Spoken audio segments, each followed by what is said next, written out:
So hello students, today we are starting a new topic of class 12th physics chapter 2. So ये topic connection है previous topic का, जहाँ हम लोग कर रहे थे electric potential due to a sphere. So पहला केस हमारा हो चुका है जब हम लोग बात किए थे हॉलो स्फीयर की. आज हम लोग बात करेंगे सॉलिड स्फीयर की, सॉलिड नॉन कंडक्टिंग स्फीयर की. सो जैसे वहाँ पर 3 केस था, यहाँ भी 3 केस होंगे, आउटसाइड, एट द सरफेस और इनसाइड. सो स्टार्ट करते हैं. बस यहाँ डिफरेंस ये होगा कि वहाँ पर जो चार्जेस थे वो आउटसाइड या फिर सरफेस पे डिस्ट्रीब्यूटेड है, बट यहाँ पर जो चार्जेस होंगे वो सरफेस पे ना होकर के इनसाइड पे डिस्ट्रीब्यूटेड होंगे. ओके, सो स्टार्ट करते हैं. पहला केस है आउटसाइड. हम बात कर रहे हैं सॉलिड नॉन कंडक्टिंग स्फीयर की. ओके, इससे पहले का जो टॉपिक था वो था hollow sphere. So let us assume this is the charge. This is the charge. Now radius of charge is equal to capital R, and first जो case है वो आउटसाइड का है, मतलब जो पॉइंट P होगा वो आउटसाइड द सरफेस होगा, आउटसाइड द सरफेस होगा. Okay, and centre and point P का जो डिस्टेंस होगा वो होगा small r.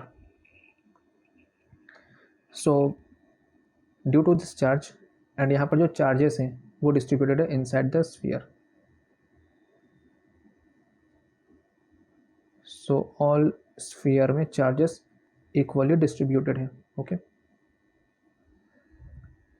So like previous topic, electric field at point P which is equal to k q by r square. Okay, so जो पहला case है outside वो similar होगा outside case of hollow sphere के. Okay, similar होगा just. So E का formula ये हो गया, and we also know that कि डेल वी का फॉर्मूला जो होता है, del V is equal to होता है minus of integration of E dot D R. So वही चीज़ पुट करना है. डेल वी का मतलब हो जाएगा अब V P minus V infinite, like previous topic, Vp minus V infinite is equal to minus of integration from infinite to point P E dot dr. Okay, सब चीज़ सिमिलर है. So यहाँ तक equation आ गया. वी नो दैट कि जो V infinite होगा या पोटेंशियल एट इन्फिनाइट होगा वो ज़ीरो होगा. सो यहाँ से ये कैंसिल हो जाएगा, सिर्फ बचेगा LHS में Vp, एंड हम पुट करेंगे अब ई का फॉर्मूला. सो पुट करते हैं. सो LHS में ज़ीरो होने की वजह से बचा सिर्फ Vp is equal to integration of infinite to point R और point P which is R distance away from the charge. So infinite to R, and E का फॉर्मूला था k q by r square into D R. Okay, यहाँ पर dot dot है. So K Q by R square dot D R. अब यहाँ बचेगा V P is equal to integration from infinite to R. अगर हम इस डॉट को हटाते हैं तो यहाँ पर आएगा कॉस थीटा.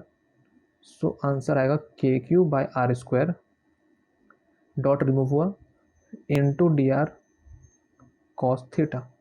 अब चेक कर लेते हैं कि कॉस थीटा का वैल्यू क्या होगा अगेन. तो यहाँ पर भी जो इलेक्ट्रिक फील्ड बनेगा वो अवे फ्रॉम द चार्ज बनेगा, and due to this electric field point P जो है ये charge at point P move करेगा in the direction of electric field at distance dr. So यहाँ पर हमें दिख रहा है कि जो डिस्टेंस dr है और इलेक्ट्रिक फील्ड है वो दोनों ही सेम पाथ में है. सो इनके बीच का जो एंगल होगा वो हो जाएगा ज़ीरो. सो यहाँ पर हम थीटा को ले लेंगे 0 डिग्री, एंड कॉस ज़ीरो का मतलब होता है 1. सो सीधा इसे 1 पुट करेंगे, और बाकी जो यहाँ पर कांस्टेंट टर्म बच रहा है, ओके, सामने नेगेटिव बच गया यहाँ पर, या नेगेटिव आएगा, ठीक है. जो कांस्टेंट टर्म बच रहा है उसे बाहर लाएंगे. So V P is equal to minus of K Q integration of 1 by R square D R. Okay, again after integration of 1 by r square dr, we will get minus of 1 by r, which is the process of integration.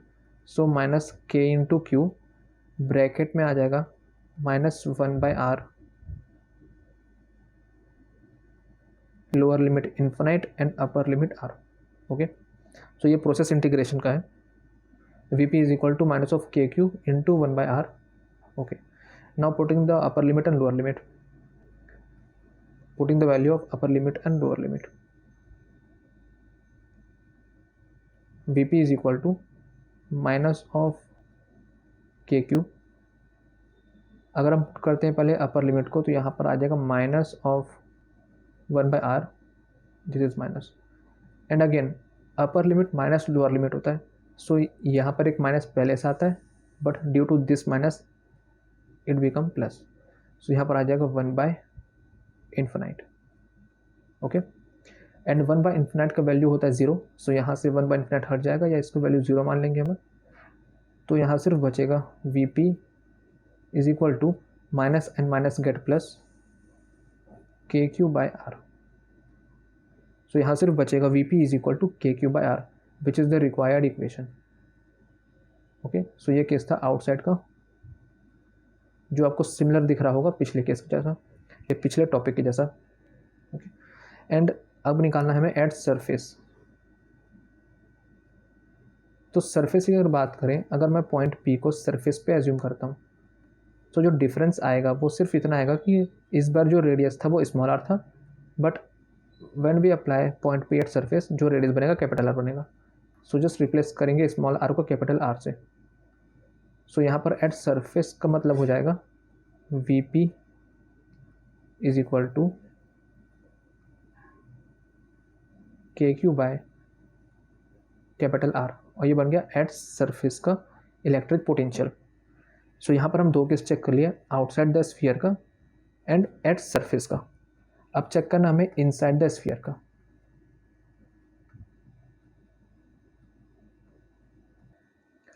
अब बात करते हैं electric potential inside the solid sphere, where capital R greater than small r. Okay, so let us assume this is the sphere.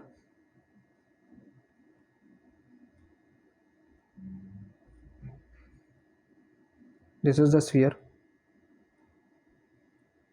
of radius capital R and point P inside the sphere, which is distance of small r. Okay, so ये है point P. Total charge again capital Q है, and uniformly distributed charge है यहाँ पर inside the sphere. Okay, सो हमें एक चीज़ ध्यान देना होगा, और मानते हैं कि यहाँ पर जो पॉइंट है वो सरफेस का है. ओके, ये सरफेस पॉइंट है. सो यहाँ पर हमें जो डिफरेंट टर्म यूज़ करना पड़ेगा या डिफरेंट फार्मूला यूज़ करना पड़ेगा, वो है electric field inside a solid sphere, जिसका फार्मूला होता है electric field inside a solid sphere. So इसका फार्मूला होता है KQ/R whole divide by radius का क्यूब. सो यही है जो डिफरेंट है पिछले टॉपिक से. Electric field inside a solid sphere का फार्मूला ये होता है. ओके, सो अब इसे ही हम पुट करेंगे. सो स्टार्टिंग वैसे ही होगा जैसा हम अभी तक करते आए थे. सो डेल V हो जाएगा is equal to minus of integration E dot TR. Okay, and जो इंटीग्रेशन होगा वो हो जाएगा सरफेस से पॉइंट P तक. अगेन डेल V को वैल्यू पुट कर देते हैं. Del V is equal to हो जाएगा Vp minus Vs is equal to minus of integration S to P, and अब हम डॉट को हटाएंगे. सो ये आ जाएगा E into DR cos theta. Again जो थीटा के वैल्यू है वो ज़ीरो होगी, सो ये थीटा हट जाएगा यहाँ से, और बाकी हम वैल्यू पुट कर देते हैं. सो यहाँ बचेगा Vp minus Vs is equal to minus of integration S to P electric field into DR cos zero हो गया 1. ओके, सो इससे आगे प्रोसीड करते हैं एंड हम वी एस का वैल्यू भी यहाँ पुट कर सकते हैं, क्योंकि वी एस का वैल्यू हम पीछे निकाले हैं इनसाइड द एट सरफेस वाला वैल्यू, ठीक है। ये जो वी पी है एट सरफेस है, तो इसे ही नाम देते हैं हम लोग वी एस, मतलब पोटेंशियल एट सरफेस। सो हम वी एस के प्लेस में के क्यू बाई आर पुट कर सकते हैं, ठीक है। सो यहाँ पुट कर देते हैं, यहाँ चेक करते हैं, ये तो आ जाएगा V P minus K Q by R is equal to, अब इलेक्ट्रिक फील्ड के वैल्यू को पुट कर देते हैं। So minus of from surface to R, electric field का फॉर्मूला था K Q R whole divide by R cube, okay, into D R, इतना आ गया। अब यहाँ से जो कांस्टेंट है हम उसे बाहर निकाल लेते हैं। सो पूरा कांस्टेंट मतलब के क्यू बाई आर क्यूब बाहर आ जाएगा। सो यहाँ बचेगा V P minus K Q by R is equal to minus of K cube by R cube and integration of capital R to small R, क्योंकि surface का distance centre से capital R था,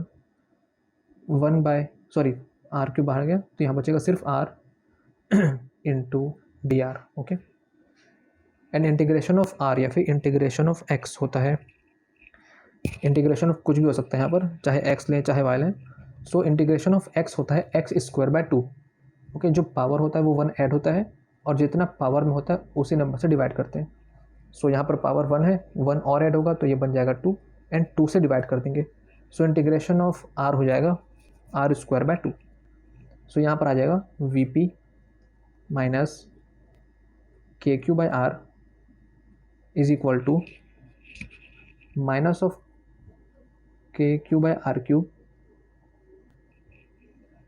integration के बाद equation आ गया R square by 2 from capital R to small R, okay.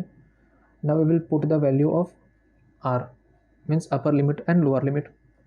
So again यहाँ लिख लेते हैं V P minus K Q by R is equal to minus of K Q by R cube and in bracket यहाँ पर आ जाएगा पहले upper limit, so R square by 2 minus lower limit R square by 2, okay. अब यहाँ पर इस K Q by R Q को मल्टीप्लाई करेंगे एक बार इससे and then minus of this, okay. So सिर्फ मल्टीप्लाई करना है। सो यहाँ पर आ जाएगा V P minus K Q by R is equal to, अब ये minus of K cube by R cube multiply होगा आर स्क्वायर बाय 2 से। सो यहाँ टर्म आ जाएगा minus of K Q R square by twice of R cube, okay. And again ये पूरा multiply होगा इस टर्म से, सो ये minus minus get plus, plus आएगा एंड आफ्टर डैट यहाँ पर जो आर क्यूब है वो आर स्क्वायर से कैंसिल होगा। सो आएगा के cube bye 2r, only 2r। सो यहाँ पर आ जाएगा के क्यूब बाय 2r। आई होप कि आपको ये दिख रहा होगा, आर क्यूब से आर स्क्वायर कैंसिल हो गया तो यहाँ नीचे बचा सिर्फ r, 2 से मल्टीप्लाई हुआ 2r और साथ में ये नेगेटिव और ये नेगेटिव मिल के बन गया प्लस, ऊपर बचा के क्यूब। सो ये आ गया, ओके। अब हम क्या करेंगे कि इस के क्यू को उधर भेजेंगे। सो आंसर आएगा V P is equal to, पहले इसे लिख लेते हैं, minus of K Q R square by 2r cube plus, अब यहाँ चेक करते हैं K Q by R plus K Q by 2r। So K Q by 2r और ये यहाँ जाएगा तो माइनस से वहाँ जाके प्लस हो जाएगा। So K Q by R, okay. I hope कि ये सब आपको दिख रहा होगा। सो यहाँ पर अगर हम एलसीएम लेकर के सॉल्व करते हैं या पहले चेक कर लेते हैं क्या कॉमन निकल सकता है। सभी में से के क्यू कॉमन निकल सकता है और नीचे सभी में से आर निकल सकता है। सो जो कॉमन है वो निकाल देते हैं। V P is equal to आ जाएगा this is V P, K Q by R common निकल गया। अब ब्रैकेट में क्या बचेगा तो वो चेक कर लेते हैं। यहाँ चेक करते हैं कि के क्यू और आर निकल गया, ओके, और यहाँ बचेगा के क्यू बाय निकल चुका है। So K Q by are निकालने के बाद नेगेटिव वाले को बाद में लिखेंगे, बाकी जो बचे उसको पहले लिखते हैं। अब यहाँ से चेक कीजिए, यहाँ पर के क्यू बाय आर निकल चुका है, तो यहाँ आएगा 1 प्लस यहाँ से के क्यू बाय आर निकल चुका, तो आएगा 1/2, ओके, एंड माइनस। अब यहाँ चेक करते हैं, के क्यू निकल चुका तो ऊपर में आएगा आर स्क्वायर बाय आर निकला, मतलब यहाँ बचेगा 2r square, okay. Now 1 plus half हो जाएगा 3/2, so V P is equal to K Q by R, इसे चेक करते हैं, ये हो जाएगा 3/2, okay, minus half of R square by R square, okay. 1 plus half हो जाएगा 3/2 minus half of small R square by capital R square, so ये आ जाएगा इसका value.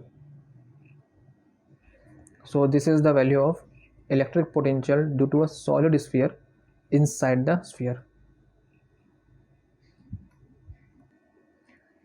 Now taking the graph,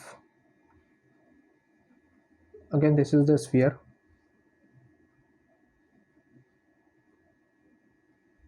ज़्यादा बड़ा हो गया,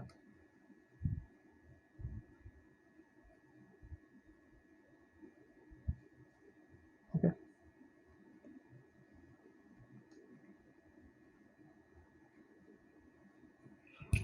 and this is the surface,